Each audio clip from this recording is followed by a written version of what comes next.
Hey Cassie, how are you?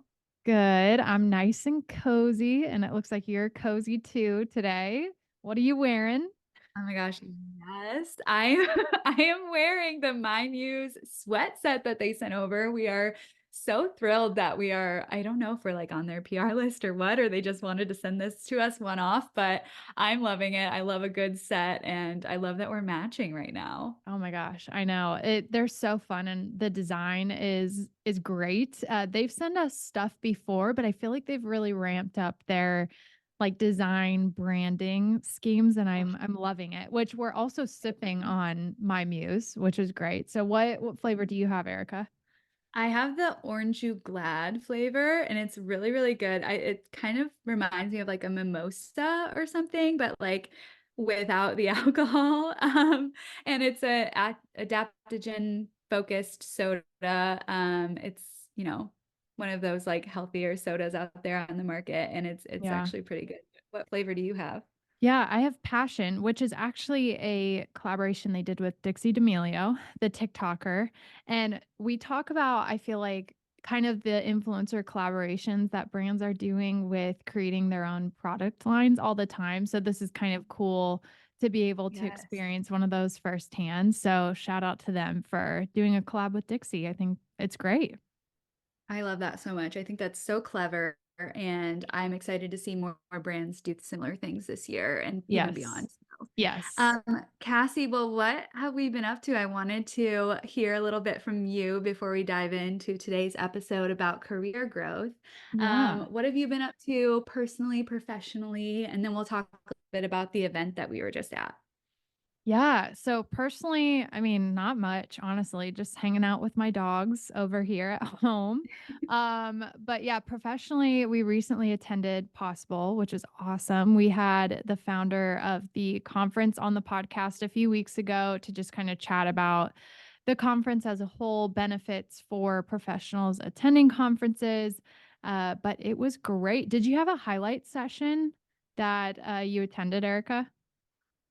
Yes, I have like a few. I was trying to work through, I wanted to do a little like possible recap thing. So, I was just looking at this earlier today of like my takeaways from it all. It was kind of overwhelming because there was so much and like so many amazing sessions and I even missed some of the ones that I wanted to go to, like the one with Pitbull. And I Oh was my like, gosh. "Oh, this is awful. Like I can't believe I missed it." But I really loved hearing from Gary Vee, which was really fun because while I don't keep up with him too much these days, he was like one of the major role models that I had when I first got into marketing. And I know he was that for you too. And so hearing Mhm. him and being there live was really cool for us. Yeah. Um, and then I also loved hearing from the CMOs of EOS products and Chime. Their session was really, really cool. It was kind of about like disrupting the ad landscape these days because things can get kind of stale and they both had really creative approaches to their ads that they recently put out. So it was cool to see like some of the behind the scenes there. And then another really cool one that I loved was when we saw Anne, the CEO of Glamnetic. Mhm. She was just talking about like her experience as a creator and the brands that she's worked with, what she kind of looks for when working with brands. And so it was kind of cool to see that. And then they wrapped up the conference with two fireside chats that we really loved. They were from Ashanti and Janelle Monáe, and both Yes. of those celebrities are just so incredible in their own right. And so hearing from them live was so cool, and just like how they think about working with brands. And Ashanti actually revealed that she was pregnant live on Oh my stage. gosh. So she's Yes. pregnant with Nelly. I didn't even know that they were Wild. together. So it was really cool to see that all unfold in front of our Yeah. eyes. But overall, it was a really good experience. There was some really amazing pop-ups too. Like I know we really loved going to the Canva Yes. pop-up where you could like make your own hat. They did a little like embroidered hat station and they had like a happy hour with mojitos and that was really fun. And Um, then there was also like a Google activation and a Snapchat happy hour, and we like went to dinner with this random brand that I had never heard of before, and they're not random at all. And I was like feeling so much imposter syndrome, like sitting there with this brand because they're the ones out there buying a lot of the TV ad places that Mhm. you um, placements that you see on cable TV, and they're like the ones behind everything that get, those ad placements going for brands. And so it was really interesting to meet their team and get to know them a little bit. So that was really fun. And I don't know, I feel like I'm going on forever. And there were also yachts, which we did not know until we got there, which was like so fun, just to do a little happy hour on a yacht. It was docked. It wasn't like we went out on the ocean or anything like that. But it was cool. I don't know that I'd ever been on a yacht before that. So it was really, Yeah. really fun. No, Yeah. for sure. It was a great event, and I'm personally very excited to go again. So, Yes. looking forward to possible next year, and I know we'll definitely be looking out for, announcements around that. So, yeah, Yes. incredible event. I Super had a fun. blast. So, Yes. yes. Same. Yes. Same. Well, okay, so let's dive into today's topic. This is I've almost said this is a juicy one, and I don't want to say that term. I'm going to say it because I already did, but it's a good one. So I'm Yeah. excited to talk through this. But Erica, you and I have kind of been around the block in terms of career. We've freelanced, we've been in corporate, we've worked with large brands, small brands. And I think you would agree with me that there's some like tried and true career lessons that we have taken away from those experiences and just learnings for how do you land these jobs that you want? How do you network and build your community, ensure that you're like setting the framework in place for future goals that you have for yourself. And so I'm excited to dive into those tips and strategies we've taken away today, and we have 4 to share with you. So, yeah, we're talking all things career tips today. I'm excited. I love it. I love it. We've definitely heard some challenges recently. The job market has been so wild the past couple years. People will apply to jobs that in like a matter of 30 minutes have like 500 people applying to Mhm. these different positions because everyone's just looking for that next step in their career. And I know there's a lot of people out there right now who are currently open for hire and don't have a full-time position at the moment. So anything that we can do to help you in your career, we want to do it. That's why we're talking about this today. I know a lot of our community members have reached out to us with concerns or like challenges. We've heard a lot of like, I'm applying, but I just can't land an interview, or Mhm. I'm feeling unfulfilled where I am right now, but I know that the job market is crazy, so I don't want to leave quite yet. And like, is there anything that I can do to position myself where I want to be in my future career? So there's definitely a lot of different things that we could say, but we wanted to narrow it down to 4 so that we're not talking all day at you. Just these 4, we'll dive into them. Tip 1, build your network. Tip 2, build your personal brand. Tip 3, do things that scare you, which is such a good one. And 4, build your skills. So Cassie, could you take us through building your network and why your network is your greatest asset in your career? Yes, I am so, so passionate about this point, and, this is, like, one of the number one things that I either ask people or tell people that come to me and they're like, "What do I do?" And I'm like, "Well, number 1, who do you know at this company in your industry that you can kind of leverage that relationship and there's two-way value there, but how can you leverage those relationships to get where you're trying to go? So that's kind of the essential point here. And I think just overall, having people in your network that understand who you are, what your goals are, what your skill sets are, allow you to be recommendable. And that could be whether you are an entrepreneur trying to get clients, customers, or that could be if you're in a corporate career looking for your next job. Just letting people enter into your story and be advocates for what you're trying to do in your career. allow them to think of you when it comes to the next opening or the next opportunity. So that's the number one thing. Not just, being recommendable, but also these people can become references when a Mhm. job is asking for those references to speak to your experience and, just who you are as an individual. So, it's always amazing to be building your Yeah. network. Yeah, and I think on that point too, it's so important to remember that just because you leave a position doesn't mean that the people that you've built a network with within your past company can't continue to be a part of your network. So on that point, making sure that when you're stepping away from a role, not to burn bridges, to maintain that relationship, check in with previous bosses, with previous team members, see how they're doing, really create that intentional connection with them that allows you to leverage those relationships, to your point, Erica, for like future recommendations and referrals for future jobs. So important there. But the other thing too, I think people forget sometimes is like you can still network even if you're not looking for a job currently or you're not looking for clients currently. So using networking as like a existing ongoing skill that you're developing and utilizing even if you don't feel like you need something new or different in this time and place. So I always tell people, I'm like, try to set a goal for yourself every week. Is there 3 new people you can connect with in a week? Is it just one? Maybe, at the end of the year, if it's just one a week, that's 52 new connections in your network. And so really being intentional about that, even if that's not a current, next step or need that you have in your career or life.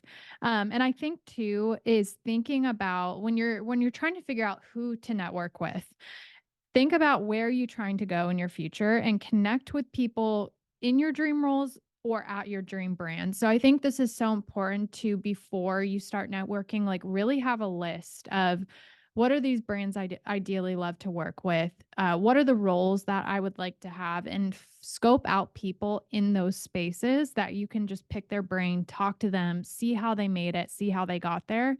And who knows, that could even turn into some sort of mentorship as well. And I want to make a point too about intentionality. So again, it's so important not to go into these network connections thinking I only want to get something out of this relationship. And so also just being there to help and support that person as well. And the other thing too is after that initial connection, like let's say you have coffee virtually or in person with someone, keeping that going. Like don't let that be the only time you connect with that person. How can you check in on a regular basis, or if you see something pops up on LinkedIn, they got a job promotion or they worked on a huge project, reaching out one to one and sharing your congratulations and asking them about that and that process and really showing that you're being very aware of what they're doing in their lives. And again, always offering to be value and of help to them as well. And last thing I want to mention is how do you network? How do you do this? It's easier said than done, but how do you get started and where do you kind of look to build your network? And number one is within your organization. So, again, kind of look to people who have those aspirational roles that you want to get, connect with them, speak with them directly. Number two could be industry related groups. Maybe it's within the marketing happy hour community. Maybe it's within PRSA if you're in PR. Maybe it's in AMA, American Marketing Association, if you want a general marketing organization to get plugged into. And then last but not least, I think our favorite place to network, Erica, is LinkedIn. So just connecting with those people on there, building your personal brand, which I know you'll talk about in a second, and just reaching out to people and setting up a connection that way. So that kind of in a nutshell is my 2 cents on networking. Yeah, oh my gosh, networking on LinkedIn is the best, and I think it's funny because when we say that, people are probably like, "Ugh, I hate those people who are in my DMs just, like, trying to pick my brain," or whatever it may be, or, like, sell me something. We get a lot of those, like, "Hey, I have this product, don't you want it?" Or, Yeah. like a s business to business sales people in our DMs, Yeah. But but I don't mean that. yeah, no, but on that too, that's actually a really good point. I think it's so important when you are reaching out to people on LinkedIn, virtual is always tough. to stand out with those engagements, but having a personal spin on it. I can't tell you how many times I get DMs on LinkedIn and it's like completely unrelated to what I do. And so taking a moment, look at the person's profile. Like how can you show that Yeah. you actually like are aware of who this person is? So I think that's important. Oh, yeah, for sure, and as much as you can communicate that in your initial message out to somebody and say, like, why you wanna connect and what kind of overlap there is between your experience or where you, like, want to get experience and where they are in their career, and Mhm. honestly, you'll be very surprised if you send, like, a very personal message that, communicates the reason why you're reaching out. You'll be surprised at how many people will be so willing to just grab a virtual coffee Yeah. with you, whether it's like 10 minutes here or there, because everybody has been there before. You know, the reason why we can share on our podcast and speak with authority about some things is because we've been through it and we like wish that we had somebody doing this for us. And so that's what we try to be. And so I know there's a lot of people out there who try to do similar things. And so you'll get a lot of return on that, I feel like. And some of those Yeah. relationships may end up developing into like a mentorship opportunity. So you never know. Speaking of LinkedIn, I wanted to talk a little bit more about building your personal brand. And personal brand has been such a buzzword, I feel like, in 2024 so far. And I'm getting the ick a little bit when we talk about personal brand, just because I know there's a lot of people on LinkedIn who are building their personal brands in a falsified way. I've actually encountered a lot of people who are using AI to automatically be posting like 5 pieces of content every day, automatically be reaching out and being in people's DMs, being in people's comments. We get so many AI generated comments on really old posts, which is really interesting to me, just because I'm sure the AI is searching for certain keywords and just, like, going from there, but don't do that.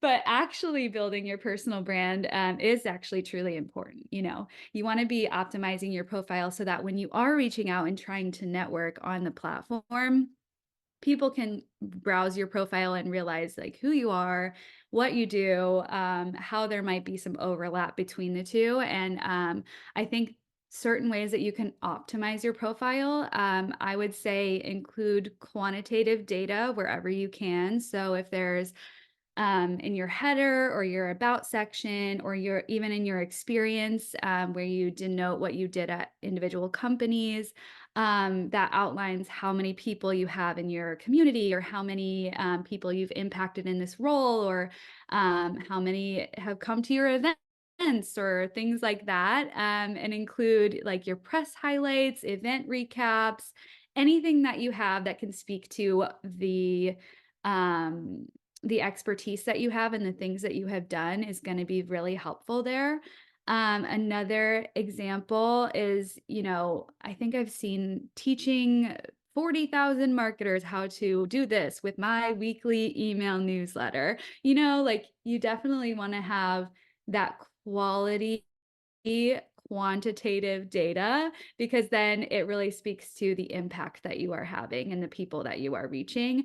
If you're not necessarily somebody who has like their own thing going on, like maybe you don't have a podcast or you don't have a newsletter, or you don't have like a community that you can speak to, I think there are other ways that you can optimize your profile that are outside of the quantitative data. I would say take a browse and see if it really represents who you are. I think one thing that we're seeing on LinkedIn too is the emergence of showcasing like your personality versus just like the things that you have done. So I've seen some really clever headers that are like, 4th grade spelling bee champ and like all of this random stuff that just like shows your personality, but then also once they dive a little deeper into your profile, they can kind of see like all the things that you have done or all the things that you aspire to do. I think that's totally okay to put like aspiring influencer manager or an aspiring social media director or whatever you want it to be. I think that's totally okay.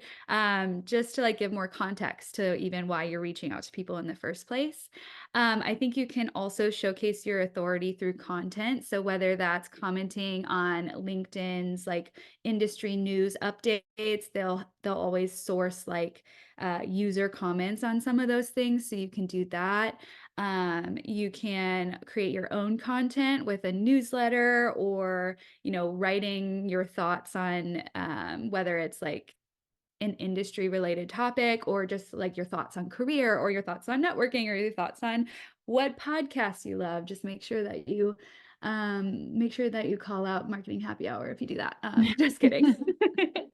But then you can also engage and connect with relevant people in your industry by, engaging with their content, and they will in turn engage with your content and have some really impactful conversations on the platform. I think as much as you can be present on that platform, it's going to really help you in your career, whether that's looking for a new job or just trying to grow in your own knowledge and your own learning of the industry that you want to be in. It's always going to be helpful to be optimizing your personal brand and your profile.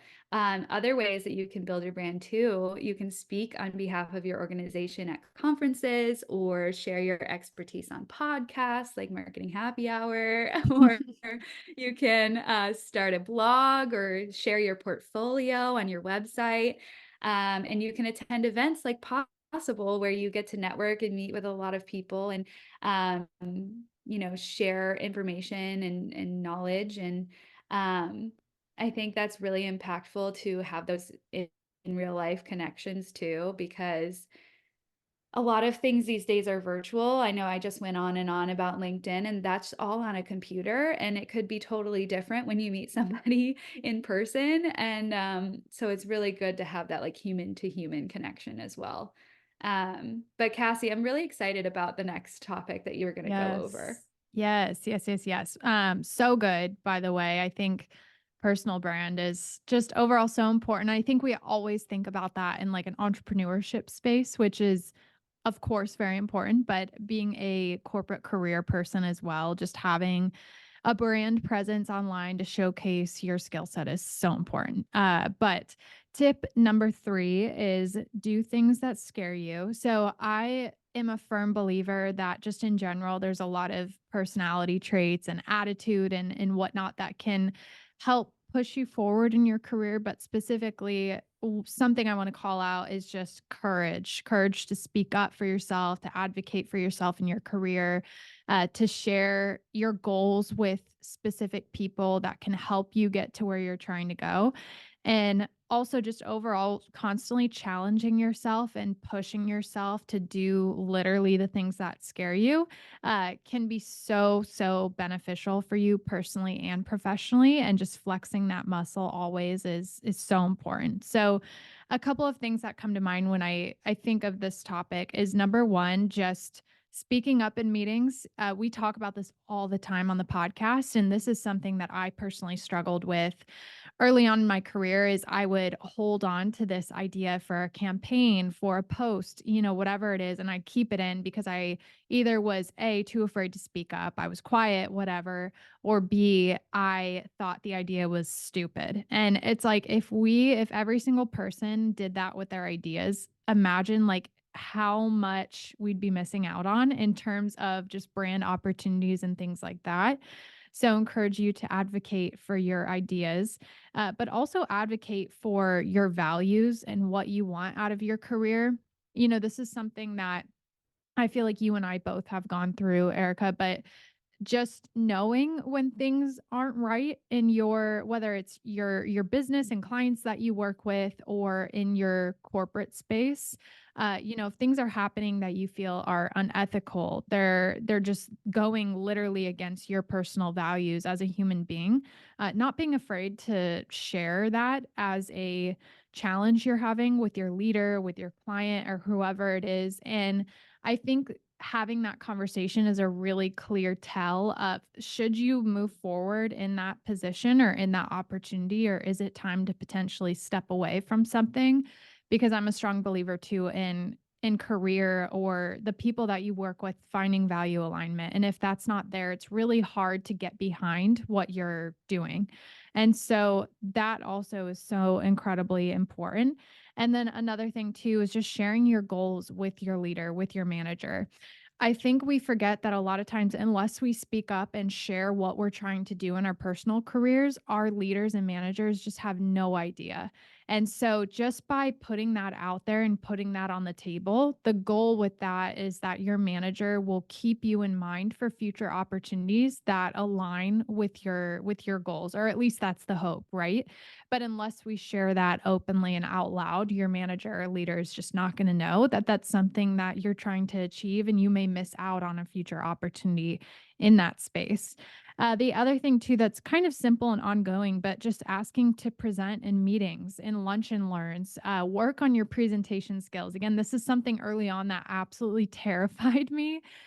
In learning to present and to clearly communicate an idea or a concept, I feel is such a valuable asset to have in your career toolkit. And so getting practice with that as much as possible. And there's a lot of opportunities for presenting and speaking up. And it doesn't have to be like a keynote speech on a stage, it could be something simple as taking 3 minutes to communicate a new campaign to your client or a new campaign to a partner that you're working with for a new launch or what have you.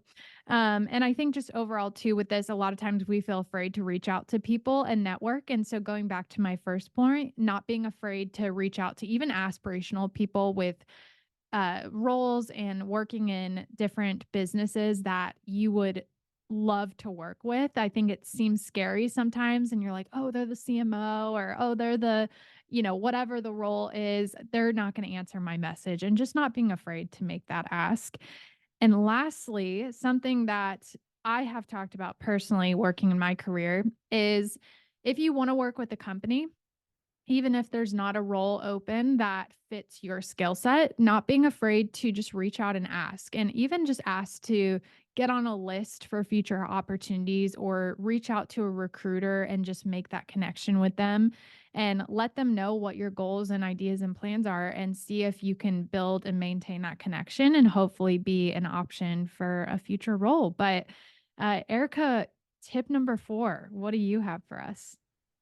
Well, quickly, I just wanted to say on that last point that you had, it is so helpful to have an initial relationship with a company that you already have and that's already existing before a job becomes available. So I always recommend if there is a particular company that you are like, this would be the perfect company for me. I would love to work here. Like I've personally, I think maybe like Pinterest or, Spotify on my side, but, like, just, like, getting in contact with people there and just seeing, how they enjoy their job, what is their role, what they do or whatever, and then when a role becomes available, you already have kind of a contact at that, at that company that can put you in touch with the right person to talk about the job Yes. if it is a right fit for you.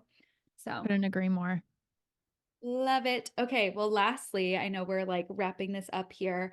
Tip number 4 is building your skills. And we talk about this a lot. There's a lot of opportunities out there. If you even Google like how to learn how to do this thing, there will come up with a bunch of like courses and articles and podcasts about all of the things. And so I think to narrow down your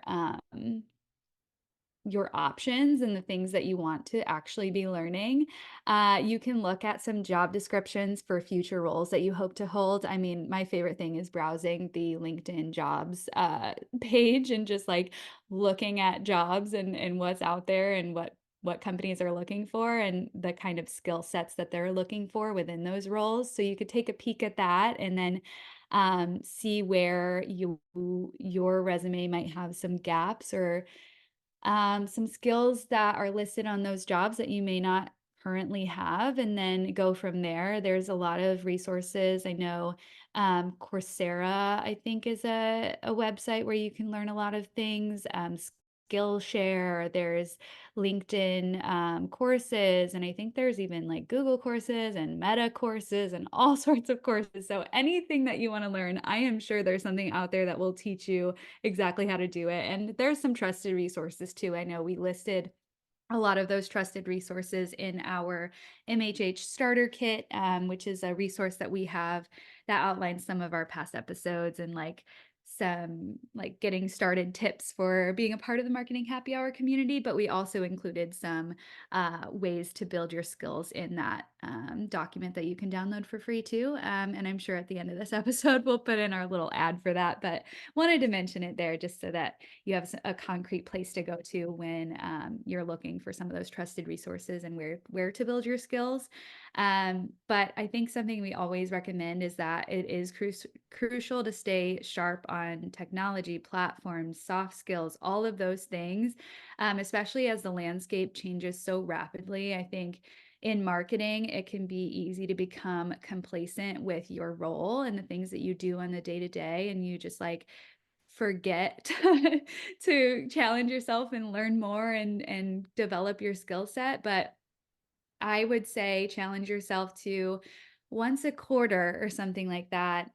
Just learn something new, whether it's something as small as how do I create like a UTM tracking link or something like that, or what the heck is going on with SEO? That's something that I'm learning right now. I was just talking to Cassie. I was like, I understand maybe like 40% of what makes you rank on Google. Like, tell me more. And she was like, I understand like 80%. Here you go. Here's what I know. And so I just think challenging yourself to learn a little bit more and grow a little bit in your career, even if it's not something that you want to grow into in your career, you never know. I think just expanding your horizons and your knowledge is always going to be helpful. And then, never know who you might come into contact with through networking or whatever it may be that has questions on something that you just learned about. So you can always have that as a topic for your conversations there. But you can also do things like reading newsletters, listening to podcasts again, freelancing to develop some skills. So, say that you want to develop skills in like graphic design, you could freelance in the world of like creating graphics for a brand or for a podcast, like Marketing Happy Hour kind of needs some graphics. So, if you're out there and you want to freelance, chat with us. Or you can kind of volunteer for some projects that are within your department, currently in a full-time role, and you know that somebody on your team is in need of this certain skill set, and you maybe don't have it fully, but you're interested in learning that. You can reach out and volunteer for opportunities like that. Or you can, like I said, online courses, attending conferences is a great way to learn more and just get different perspectives. I know I'm going back to Possible because it's so recent and fresh in my mind, but there were a lot of sessions about ads and like more. I have always been in my career more focused on brand, PR, influencer, and experiential. And so I'm more of the like, if you've seen the memes out there, it's like you're like a little like cute marketing girly, and then like the other side is like the analytics, like you know, graphs and like computers and like things like that. So I've definitely always leaned one side, but at Possible, there were so many different opportunities to learn about the side of marketing that I feel like I'm not as strong in. And so that was really, really cool. I feel like I got some really good takeaways from that. And so I always encourage people to attend events or even watch events online. There's all sorts of virtual events you can look up. We'll occasionally share some of those in our newsletter as well. So there's all sorts of resources online. I would just encourage you to take advantage of them because they will exponentially impact your career, even though during the moment when you're just learning a one-off thing, you might be like, oh, I'll never use this. The more little things that you can collect, the more well-rounded you will be and the more marketable you will be as an employee. So always recommend that.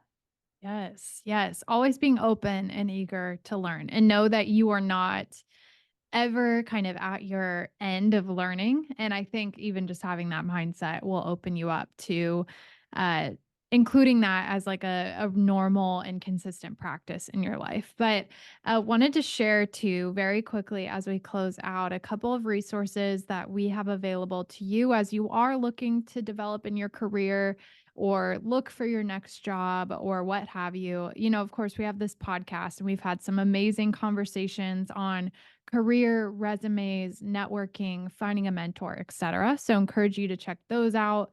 But we also have a job board on our website. So if you head to marketinghappyhr.com, check that out, as well as our blog, which has some content from those episodes that I mentioned. And then we also have our newsletter, which has a lot of great tips in there. And then we have our Marketing Happy Hour LinkedIn group where we post open jobs to all the time. And we also have an exciting new partnership with creative people who offer some awesome resources and just opportunities for you, whether you're on the brand side looking to hire talent or you are talent looking for your next position. And we'll put in a little segment on that here at the end of the episode. Yes, absolutely. I hope that this was helpful for anybody out there just looking to take the next step in their career. And just to recap, those 4 points that we made were: one, build your network; two, build your personal brand; three, do things that scare you; and four, build your skill set. So if you have any takeaways or you have any follow-up questions for us or anything like that, please DM us on Instagram. We are always in our DMs hoping that our listeners will be there too and want to have conversations with us. It's like our favorite thing to do. So please get in touch with us there. Otherwise, we'll have everything that Cassie just said linked out in the show notes so that you can leave this with some action items that you can do next. Yes. So many good things. Check those out. Reach out to us. We're always open to have conversations. But thank you so much for listening. Erica, thank you for your tips and tricks that you shared today. And yeah, we hope this is helpful. And we'll see you next time on Marketing Happy Hour.